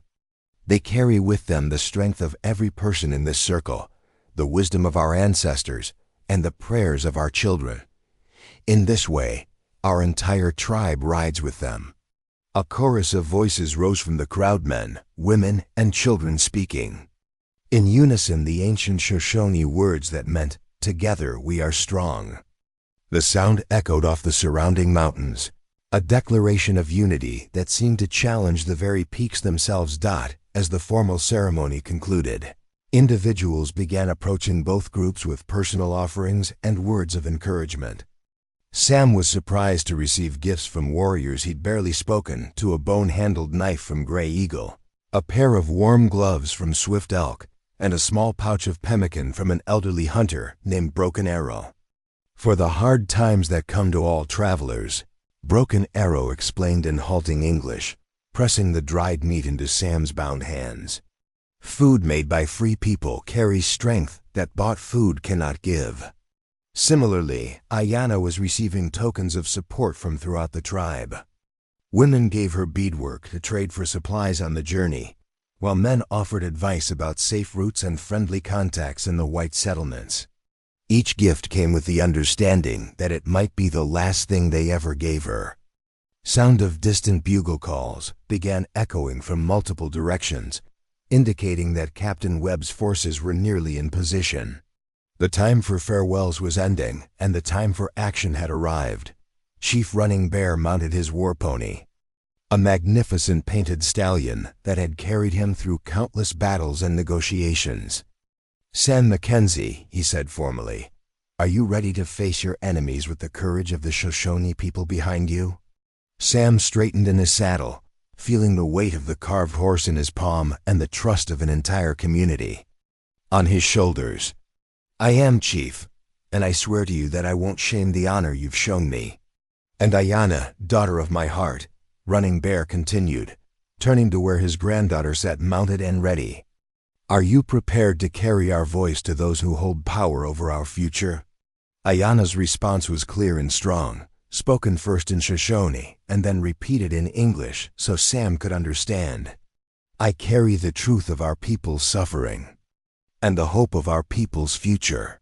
I will not rest until justice is done or my own journey ends." As the two groups prepared to separate, heading in opposite directions toward uncertain fates, young Eagle, one of the teenage warriors, who'd initially been suspicious of Sam's presence, stepped forward with an unexpected announcement. "If Sam Mackenzie does not return," he declared loudly enough for the entire crowd to hear, "I will track down those who harmed him and make them pay. This I swear by the sacred fire of my ancestors." The pledge was taken up by other young warriors, each adding their own vow of retribution should their white brother fall to treachery. Sam was deeply moved by the unexpected show of loyalty, but Chief Running Bear held up a hand to quiet the war talk. "Vengeance serves no one if it comes at the cost of our people's survival," the chief said firmly. "We fight with wisdom first, weapons only when wisdom fails. This is why we send Ayana to use the white man's own laws against him, and why Sam Mackenzie goes as a symbol of peace rather than war." The wisdom of the chief's words was evident, but Sam could see the fierce loyalty burning in the young warrior's eyes. These people had adopted him as one of their own, with a completeness that went far beyond mere alliance or convenience. They were prepared to risk everything to protect him, just as he had risked everything to protect their children. As the cavalry bugles grew louder and closer, signaling the imminent arrival of Webb's forces, the two groups finally began their departures. Chief Running Bear's party moved south toward the designated meeting point, while Ayana's smaller group headed north toward the hidden mountain passes that would take them to the territorial capital. But before they had traveled more than 100 yards from camp, both groups paused for one final moment. Ayana raised her hand in farewell, and Sam did the same despite his bound wrists. Across the growing distance between them, they shared a look that communicated everything their careful plan couldn't account for: the possibility that their growing love might be cut short by forces beyond their control. The entire tribe had followed them to the edge of camp, creating a living wall of support that would be the last thing both parties saw of home before venturing into deadly uncertain territory. Children waved and called out blessings, women sang traditional traveling songs, and men stood in stoic silence that spoke louder than any words. As Sam's group disappeared over the southern ridge, and Ayana's vanished into the northern forest, the Shoshone people remained standing together, maintaining their vigil until long after both parties were lost to sight. It was a demonstration of communal strength that would sustain both travelers through the trials ahead, the knowledge that they rode not just for themselves, but for an entire people who believed in them. The trap was closing, enemies were converging from multiple directions, and the odds against success seemed overwhelming. But for the first time since losing his ranch, Sam Mackenzie felt like he belonged to something larger than himself, something worth fighting for beyond mere survival. And somewhere in the mountain passes leading toward Denver, Ayana rode with the same knowledge burning in her heart that justice was possible when good people stood together, regardless of the color of their skin or the differences in their customs. The real battle was about to begin. But they would not face it alone. The meeting took place in a broad meadow 3 miles south of the Shoshone camp, a natural amphitheater surrounded by pine-covered ridges that gave Captain Marcus Webb every tactical advantage he could desire. As Chief Running Bear's party crested the final rise, the full scope of the military operation became brutally apparent. 2 companies of cavalry had arranged themselves in a perfect horseshoe formation, their blue uniforms creating an unbroken wall of federal authority. The mountain howitzers were positioned on elevated ground, their brass barrels gleaming ominously in the afternoon sun, manned by artillery crews who maintained the casual alertness of professionals who knew their trade. Supply wagons formed a defensive square behind the main force, while mounted scouts patrolled the outer perimeter with the systematic thoroughness of men following detailed orders. At the center of this display of overwhelming force sat Captain Marcus Webb on a magnificent bay gelding, his officer's uniform immaculate despite the wilderness setting. He was younger than Sam had expected, perhaps 35, with sandy hair and pale blue eyes that held the cold calculation of a man who viewed other human beings as obstacles to be overcome or resources to be exploited. Chief Running Bear, Webb called out as the Shoshone delegation approached under their flag of truce, his voice carrying clearly across the meadow. I confess myself surprised to see you here. I was told your people were harboring a dangerous fugitive, not preparing to hand him over like civilized folks. Sam, his hands still bound but positioned to look like a captive rather than a willing participant, studied Webb carefully as they drew closer. This was the man who had murdered Ayana's family in cold blood, who had built his military career on lies and brutality. The urge to draw his concealed knife and settle matters immediately was almost overwhelming, but the larger plan required patience and perfect timing. Chief Running Bear maintained his dignified composure as he guided his war pony to within speaking distance of the cavalry commander. Captain Webb, the Shoshone people have always honored our treaties with the United States government. When we learned that the wanted man Sam Mackenzie was hiding in our territory, we captured him immediately and prepared to turn him over to the proper authorities. Webb's eyes glittered with satisfaction as they fixed on Sam. Well, the famous cattle rustler himself. You've led us quite a chase, Mackenzie. Cost the territorial government considerable time and resources to track you down. I never rustled any cattle, Sam said quietly, allowing just enough defiance to creep into his voice to make his eventual cooperation seem more believable. Chester Hawthorne framed me to steal my ranch.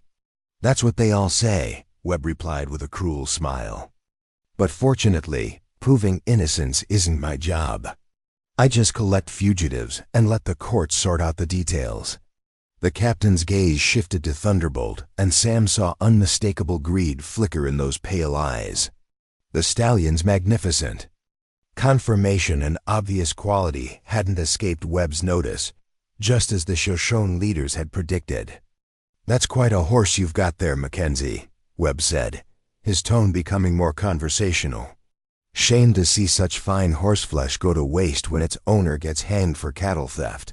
Chief Running Bear seized the opening smoothly. Captain Webb, the Shoshone people wish to demonstrate our friendship with the United States Army. This horse belongs to the fugitive, but as a gesture of goodwill, we offer him as a gift to you.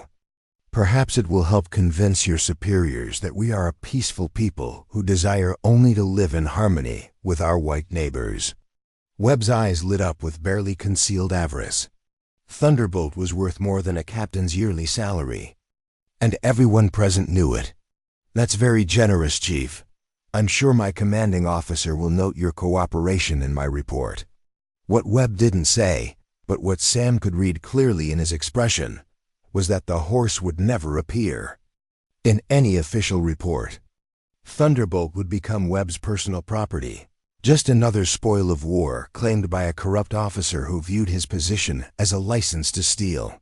There is one other matter, Chief Running Bear continued carefully. The territorial governor has requested that our people consider relocation to the Wind River Reservation before winter arrives. We wish to send a representative to Denver to discuss terms that would benefit both our peoples. Webb waved dismissively. That's not military business, Chief. You'll have to take that up with the Indian agent. We have selected my granddaughter, Ayanna, to speak for us. She was educated in your schools and understands both worlds. Surely a man of your experience could provide safe passage for a woman traveling on official business. For a moment, something flickered across Webb's face, a flash of recognition that he quickly suppressed. But Sam caught it, and a chill ran down his spine. Webb knew exactly who Ayanna was, and her presence in his territory was not welcome news. The governor's always looking for cooperative Indians to parade around for the newspapers, Webb said. Slowly, where is this granddaughter of yours now? Already departed for Denver with proper escort, Running Bear replied truthfully. She carries documents stating our peaceful intentions and our desire to negotiate in good faith. Webb's jaw tightened almost imperceptibly. Well, that's certainly surprising of her. I'm sure the governor will be interested in what she has to say. The subtext was clear to anyone who understood the situation. Webb was already calculating how to intercept Ayanna before she could reach Denver, or how to discredit her testimony if she did arrive safely. But for now, he had to maintain the pretense of cooperation. Lieutenant Morrison, Webb called to his second-in-command, a nervous-looking young officer who'd been watching the proceedings with obvious discomfort. Prepare shackles for the prisoner. We'll be escorting Mr. Mackenzie back to Fort Bridger for transport to trial. As the lieutenant moved to comply, Sam noticed something that gave him hope.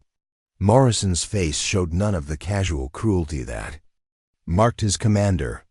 In fact, the young man seemed actively disturbed by the proceedings, his eyes darting between Webb and the Shoshone delegation with barely concealed anxiety. The transfer of custody proceeded with military precision.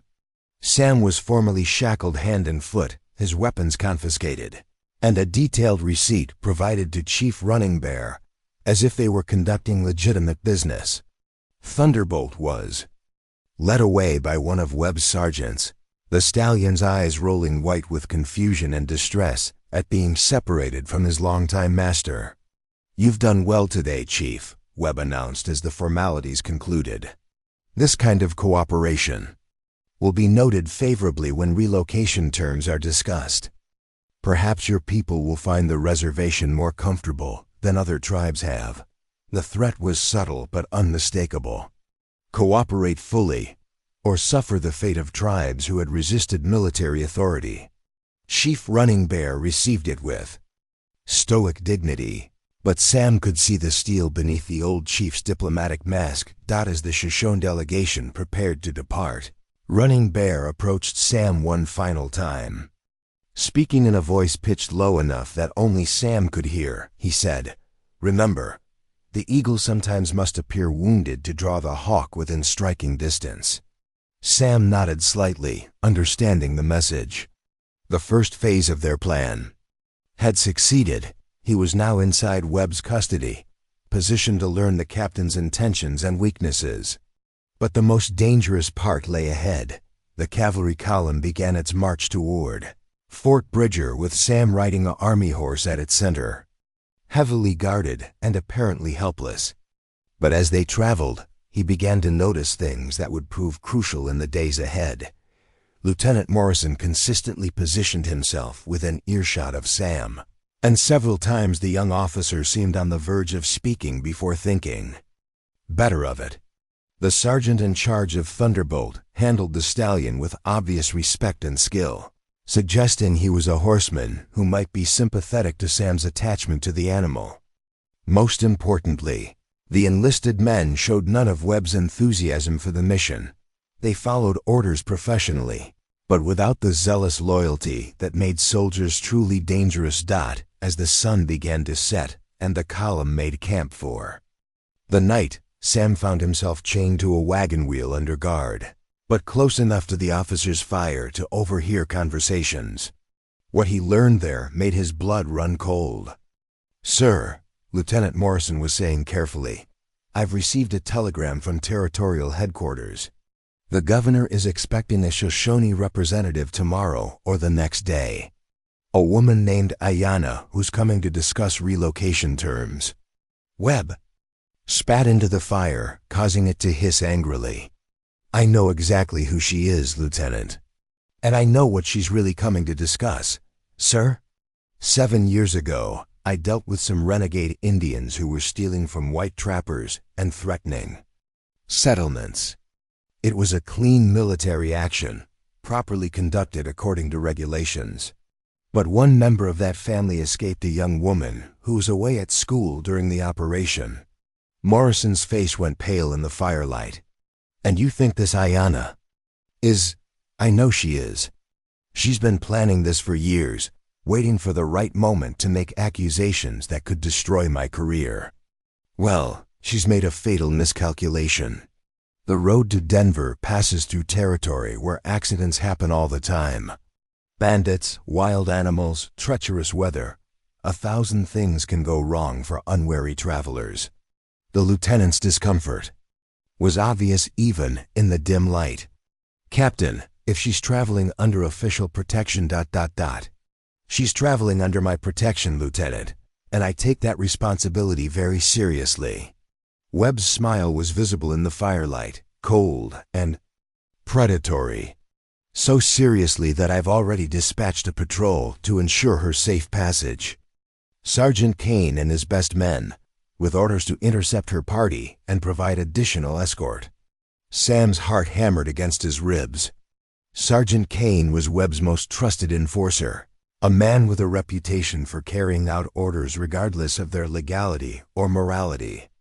If Kane intercepted Ayanna's party, she would never reach Denver alive. But even as despair threatened to overwhelm him, Sam noticed Lieutenant Morrison's reaction to Webb's orders. The young officer's hands were trembling slightly as he poured coffee, and his eyes held the haunted look of a man wrestling with his conscience. Perhaps all was not lost. Perhaps there was still honor to be found among some soldiers, even in Marcus Webb's command. And perhaps a desperate man chained to a wagon wheel might find unexpected allies in the darkest hour.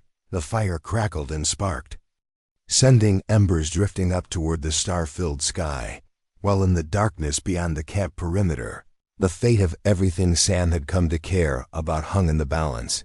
The second night of their journey to Fort Bridger brought with it a bone-chilling mountain storm that turned the cavalry camp into a miserable collection of soaked tents and smoking fires.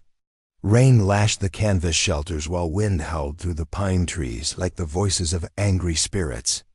It was the kind of weather that made even hardened soldiers question their life choices, and it provided the perfect cover for desperate conversations. Lieutenant James Morrison had been wrestling with his conscience for 36 hours straight, ever since overhearing Captain Webb's casual orders to murder an innocent woman. The young officer had joined the army to serve his country with honor, not to become an accessory to the systematic elimination of inconvenient witnesses. But Webb commanded absolute loyalty through a combination of blackmail, bribery, and fear questioning. His orders was tantamount to destroying one's military career, if not one's life. Still, some lines couldn't be crossed. Regardless of the consequences, as Morrison made his rounds through the storm-lashed camp, ostensibly checking on sentries and equipment, he found himself repeatedly drawn to the supply wagon, where Sam Mackenzie sat chained and miserable under a canvas tarp. The prisoner had been given an army blanket and some hardtack, but nothing that could be called comfortable. What struck Morrison most was the man's dignity, despite being shackled like a dangerous criminal. Mackenzie bore his circumstances with the quiet strength of someone who'd faced worse trials and survived. "Rough night for traveling," Morrison said quietly, crouching beside the wagon wheel where Sam was secured. Sam looked up, rain streaming down his face, and studied the young lieutenant carefully. He'd been waiting for this moment, hoping that the moral conflict he'd observed in Morrison might eventually overcome military discipline. "I've seen worse," Sam replied neutrally, "though I admit the accommodations could be improved." Morrison glanced around to ensure they weren't being observed, then pulled a small flask from his coat.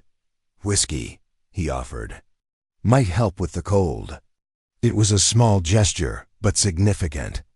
Offering alcohol to a prisoner violated regulations, and doing so without Webb's knowledge constituted a form of insubordination. Sam accepted the flask gratefully, taking a modest sip before handing it back. "Lieutenant," Sam said carefully, "you seem like a man who believes in doing what's right, regardless of orders." Morrison's jaw tightened. A soldier's duty is to follow orders, even when those orders violate everything the uniform is supposed to stand for. The question hung in the storm-filled air between them.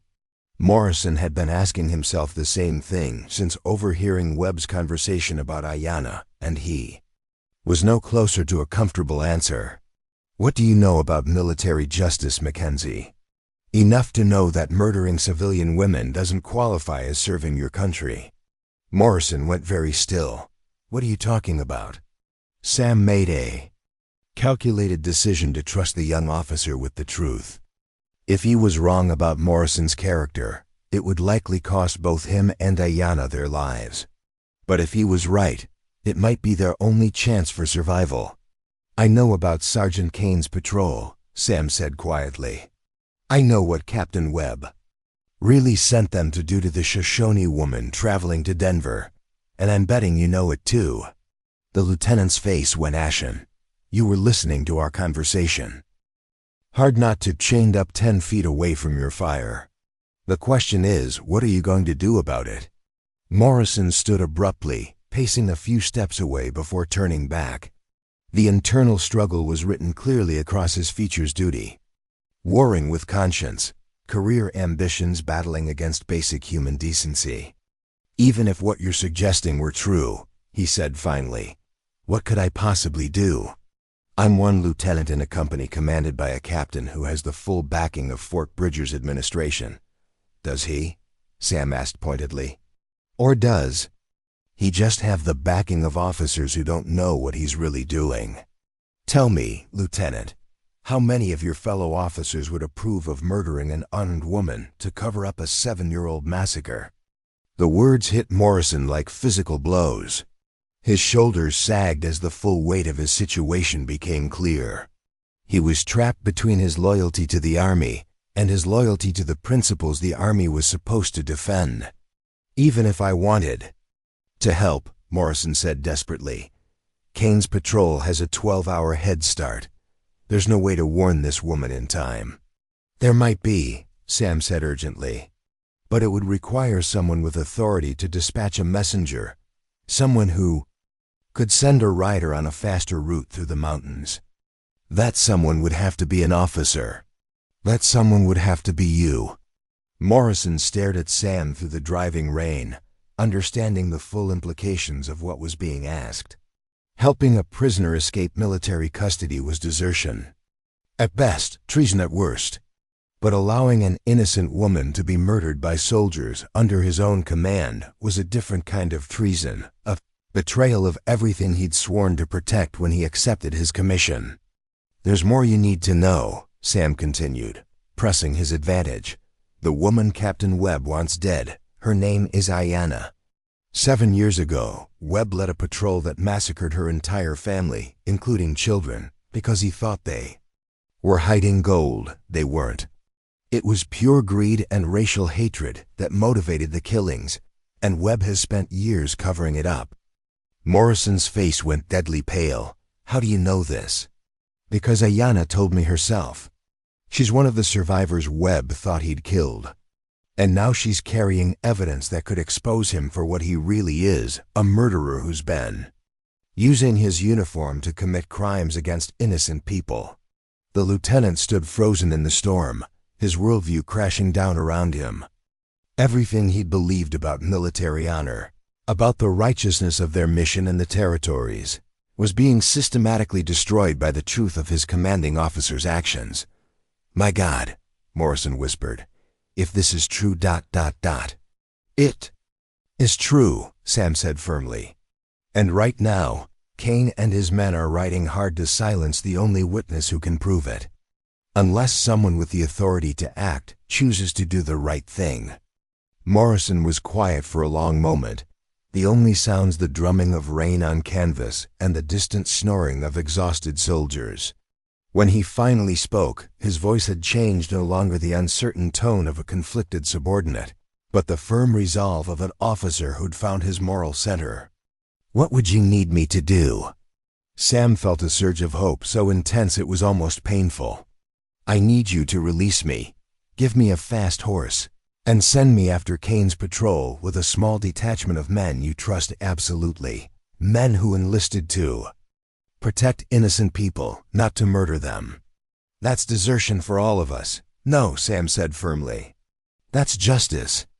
When this is over, when the truth comes out about what Webb has been doing, history will judge you based on which side you chose. Did you stand with a corrupt officer who used his authority to commit murder, or did you stand with the innocent people he tried to silence? Morrison looked around the camp, his eyes stopping on specific tents where soldiers he'd served with for months slept peacefully, unaware of the moral crisis unfolding around them. Several of these men were good soldiers, from good families, men who'd joined the Army to serve their country honorably. Would they follow him if he asked them to risk everything for the sake of justice? Sergeant Patterson, Morrison said finally. He's got a wife and daughter back in Ohio. Always talks about wanting to make the world safer for them. And Corporal Williams, his family were abolitionists who helped slaves escape before the war. He believes in protecting the innocent. You think they'd help? I think they'd rather face a court-martial than live with the knowledge that they helped murder a woman who was seeking justice for her slaughtered family. As if summoned by their conversation, the sound of approaching hoofbeats cut through the storm. A lone rider was coming into camp, his horse lathered despite the weather, clearly having ridden hard through difficult conditions. Morrison and Sam watched as the rider dismounted and hurried toward Captain Webb's tent. Even through the storm, They could hear raised voices as the messenger delivered his report.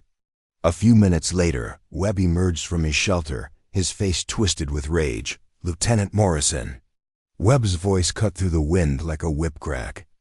"To me immediately." Morrison shot Sam a meaningful look. "Whatever that message contained, it's bad news for someone." As the lieutenant hurried toward his commanding officer, Sam strained to hear the conversation through the storm. What he caught made his blood run cold. Territorial Governor's Office sent word.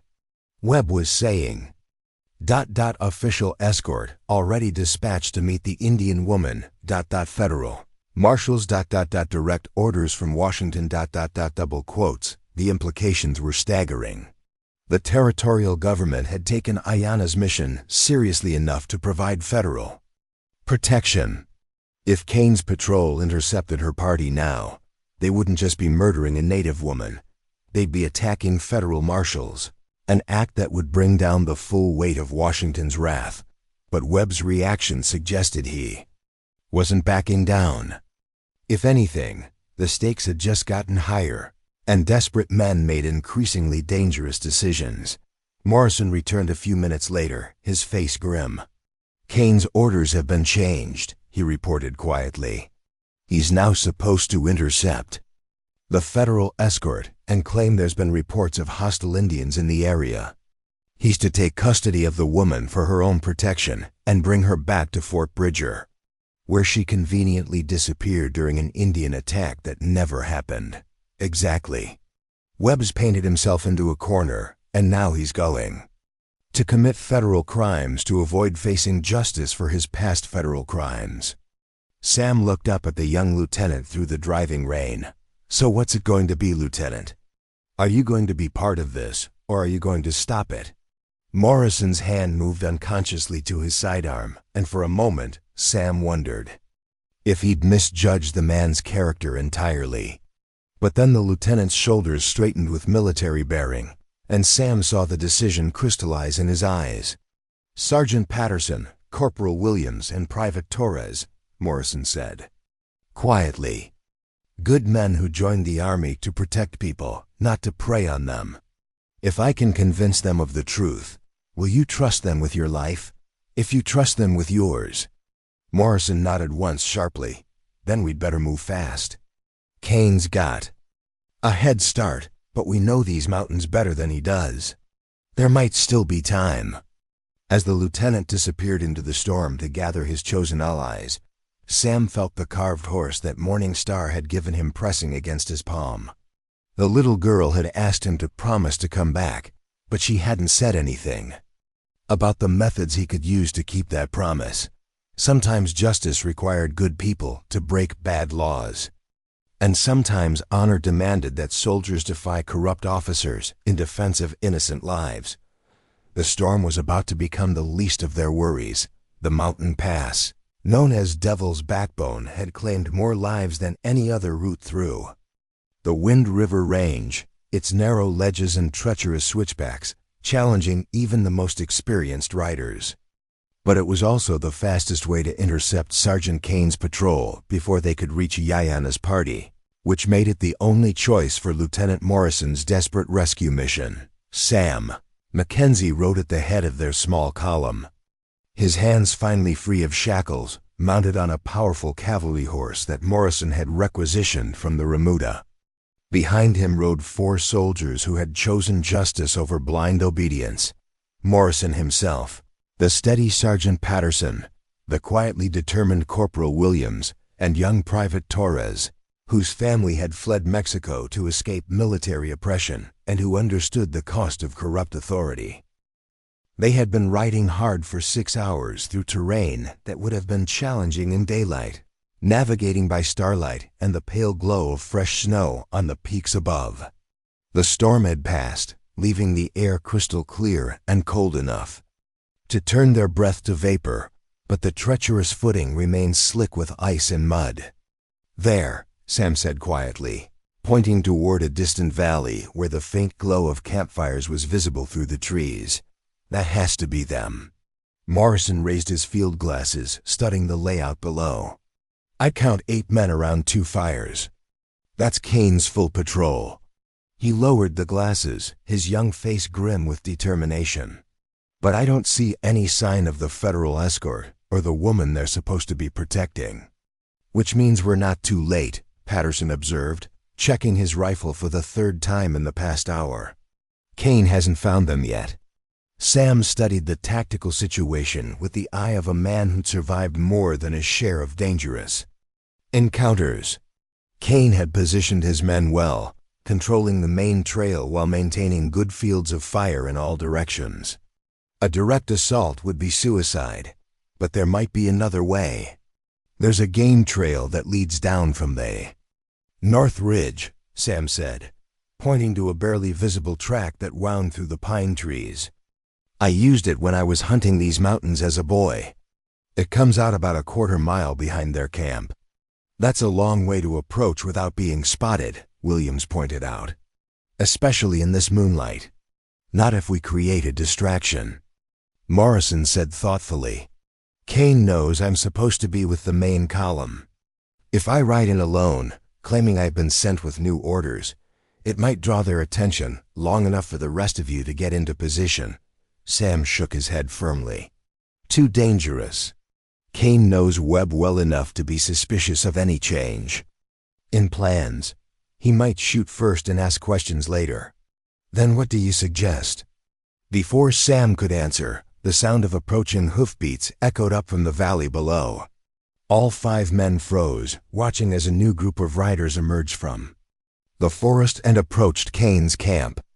Even at this distance, they could see the lead rider was a woman on a painted horse, accompanied by 2 Shoshone warriors. Sam single quotes, as heart hammered against his ribs as he watched the scene unfold below. Kane's men were rising from their positions. Around the fires, weapons ready but not yet raised. The sergeant himself stepped forward to meet the new arrivals, playing his role as a helpful military escort to perfection. We have to move now, Morrison said urgently, before Kane realizes who she really is. But as they prepared to descend toward the camp, another complication emerged from the darkness.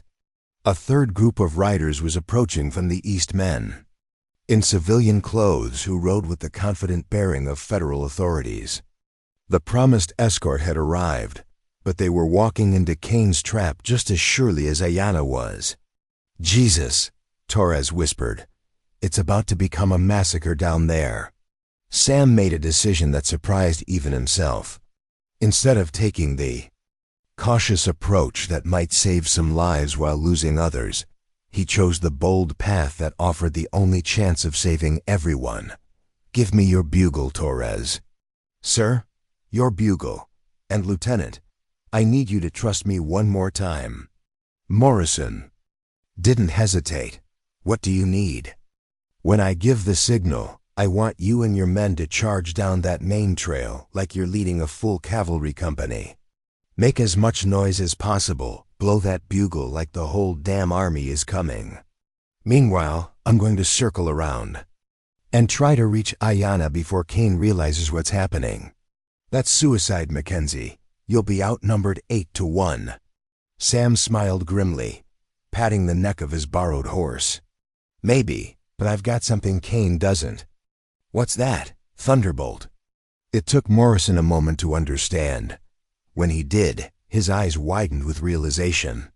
The stallion's down there with Can's patrol. You think he'll come to you? That horse and I have been through everything together. For 15 years. If he hears my whistle, he'll find a way to reach me. And once I'm mounted on Thunderbolt instead of this army plug, the odds change considerably. There was no time for lengthy discussions or careful planning. Below them, Kane was extending his deceptive welcome to Ayanna and her escorts, while the federal marshals approached from the opposite direction. In minutes, all the pieces would be in place for Webb's final atrocity. Sam began his descent through the trees, moving as quietly as possible while the others positioned themselves for their diversionary charge. The familiar weight of his recovered Colt .45 on his hip was reassuring, though he knew 6 bullets wouldn't be enough of his plan. Failed. As he drew closer to the camp, Sam could hear voices carrying clearly in the still mountain air. Kane was explaining to Ayanna that reports of hostile Indians in the area made it necessary for him to escort her party back to Fort Bridger for their own safety. The lies flowed smoothly from the sergeant's lips, backed by the implicit threat of armed soldiers who greatly outnumbered her small party. "I appreciate your concern, Sergeant," Ayanna was replying, her voice steady despite the obvious danger. "But I carry important documents for the territorial governor. My mission cannot be delayed." "Ma'am, with all due respect, your mission won't matter much if you're dead. These mountains are crawling with renegade warriors who don't distinguish between peaceful Indians and hostile ones." The federal marshals had arrived at the edge of the firelight now, their leader identifying himself as Deputy Marshal Frank Coleman from the Denver office. Kane was forced to maintain his charade, explaining the supposed Indian threat, while internally calculating how to eliminate witnesses who carried the full authority of the federal government. Sam had worked his way to within 50 yards of the camp when he spotted Thunderbolt, tied with the other horses on the far side of the clearing. The stallion's head was up, ears pricked forward as if he sensed something familiar in the night air. This was as close as Sam could get without being spotted. He put 2 fingers to his lips and produced the piercing whistle he'd used to call Thunderbolt since the horse was a yearling. The sound cut through the night like a knife, causing every person in the camp to freeze in surprise. Thunderbolt's reaction was immediate and dramatic. The stallion reared, breaking his picket rope with sheer force, then charged through the camp toward the source of the whistle. Soldiers dove for cover as 1,500 pounds of horseflesh thundered past their fires, scattering equipment and creating the chaos Sam needed. That was Morrison's cue. The bugle call echoed off the surrounding peaks as the lieutenant led his 3 men down the main trail at a full gallop, their voices raised in cavalry battle cries that suggested a much larger force approaching. Kane's men spun toward the new threat, rifles rising instinctively, but their confusion was evident. Were they being attacked by hostiles? Cavalry reinforcements? Nothing made sense in the swirling chaos of the moment. Sam vaulted onto Thunderbolt's back as the stallion reached him. The familiar connection between man and horse established instantly despite the chaotic circumstances. Together, they charged into the firelight just as Kane realized he'd been outmaneuvered. "It's Mackenzie," the sergeant shouted, raising his rifle. "Kill him." But Sam was already moving, Thunderbolt responding to knee pressure and weight shifts that communicated his rider's intentions as clearly as spoken words. They swept past the federal marshals, Sam shouting a warning to take cover, then wheeled toward Ayanna and her escorts. Gunfire erupted throughout the camp as Kane's men opened fire on multiple targets, their discipline breaking down in the face of attacks from several directions. Morrison's diversionary charge had drawn half their attention, while Sam's dramatic appearance created confusion about priorities and targets. "Ayanna," Sam called out as Thunderbolt danced through the firelight, avoiding the worst of the gunfire through speed and agility. "Get your people to cover." She needed no further encouragement, guiding her painted mare toward the shelter of a fallen log, while her Shoshone escorts provided covering fire with their rifles. The federal marshals had also found cover and were returning fire with the professional competence of experienced lawmen. Kane, realizing his carefully planned ambush had devolved into a running gunfight, made a desperate attempt to salvage the situation. He aimed his rifle directly at Ayanna, determined to complete his mission even if it cost him his life. Sam saw the threat and reacted without conscious thought, spurring Thunderbolt directly toward the sergeant. The stallion's shoulder caught Kane at chest level, sending him flying backward into one of the campfires in an explosion of sparks and screaming agony. The fight ended as abruptly as it had begun. Kane's men, seeing their leader down and facing disciplined fire from multiple directions, threw down their weapons and raised their hands in surrender. The entire engagement had lasted less than 5 minutes, but it had changed everything. In the aftermath, as Marshal Coleman took custody of the surviving soldiers and Morrison began the difficult task of explaining his actions, Sam found himself standing beside Ayanna in the flickering firelight. Thunderbolt grazed peacefully nearby, as if dramatic midnight rescues were simply part of his daily routine. "You came for me," Ayanna said quietly, her dark eyes reflecting the dancing flames. "I promised I would, and you kept your promise. Just as you kept your promise to Morning Star to return safely." Sam reached out to touch her face gently, his weathered fingers tracing the line of her cheek. "What happens now?" "Now Marcus Webb faces justice for his crimes. Morrison and the others will testify about his orders to murder federal witnesses. Kane will spend the rest of his life in prison if he lives long enough to stand trial. And you." She smiled, the expression transforming her entire face. "You are no longer a fugitive. Marshal Coleman has the authority to dismiss the charges against you, especially given what you've done here tonight." "And us?" Sam asked, echoing the question he'd posed weeks earlier in the Shoshone camp. "That depends," Ayanna replied, stepping closer to him in the firelight, "on whether a former rancher would be interested in helping establish a trading post that serves both white settlers and native tribes. A bridge between two worlds, as my grandfather might say." Sam felt something loosen in his chest that had been tight with worry and uncertainty for months. "I think I might know just the place for such an operation. Beautiful valley, good water, plenty of room for horses and greens to grow. And would this valley have room for a woman who spent too many years seeking justice to remember how to simply live?" Instead of answering with words, Sam pulled her into his arms and kissed her deeply, tasting the promise of a future that neither of them had dared to imagine. When they'd first met in a valley filled with gunfire and desperate choices, when they finally broke apart, Thunderbolt snorted softly and nudged Sam's shoulder with his great head, as if offering his own approval of the proceedings. Around them, the mountains stood eternal and silent under a canopy of stars that had witnessed countless endings and beginnings throughout the ages. This was both an ending to the pain and loss that had shaped them, and a beginning to something new and hopeful that they would build together. And somewhere in the distance, carried on the cold mountain wind, came the faint sound of Shoshone voices singing the ancient songs of celebration and homecoming. Sam Mackenzie had lost everything once and found it again in the most unexpected place.